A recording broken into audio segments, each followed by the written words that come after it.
క్యాన్సర్కు కారణమయ్యే ఆహారపు అలవాట్లు ఇవే. మన రోజువారీ ఆహారంలో ఉన్న కొన్ని చిన్న పొరపాట్లు భవిష్యత్తులో గంభీరమైన ప్రమాదంగా మారొచ్చు. ముఖ్యంగా క్యాన్సర్ రిస్క్ని పెంచే అలవాట్ల గురించి తెలుసుకుందాం. మొదటిది, ఎక్కువగా వేయించిన, కాల్చిన ఫుడ్. అధిక ఉష్ణోగ్రతలో వండిన ఆహారాల్లో హానికర కాంపౌండ్స్ ఏర్పడి, ఇవి శరీరంలోని సెల్స్కి నష్టం చేస్తాయి.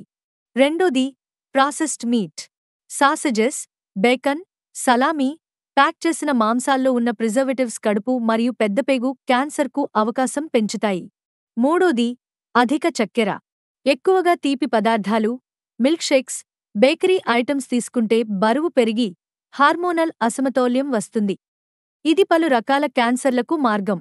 నాలుగోది, రెగ్యులర్గా junk food. Burgers, pizza, french fries. వీటిలో trans fats, chemical colours, flavours ఎక్కువ. ఇవి శరీరంలో ఇన్ఫ్లమేషన్ను పెంచుతాయి. ఐదోది, ఎక్కువగా ఉప్పు తీసుకోవడం. Pickles, packaged snacks, noodles. వీటిలో ఉన్న హై సోడియం కడుపు క్యాన్సర్ ప్రమాదాన్ని పెంచుతుంది. చివరిగా, అతి తక్కువ ఫైబర్ ఫుడ్. ఫైబర్ లేకపోవడం వల్ల టాక్సిన్స్ను శరీరం బయటకు పంపడం కష్టమై క్యాన్సర్ రిస్క్ పెరుగుతుంది. మన ఆరోగ్యం మన చేతుల్లోనే ఉంది. ఈ చిన్న చిన్న అలవాట్లు మార్చుకుంటే రేపు మనం, మన కుటుంబం మరింత సురక్షితంగా ఉంటాం. ఇలాంటి మరెన్నో ఆసక్తికరమైన సమాచారం కోసం మా ఛానల్ను సబ్స్క్రైబ్ చేసుకోండి.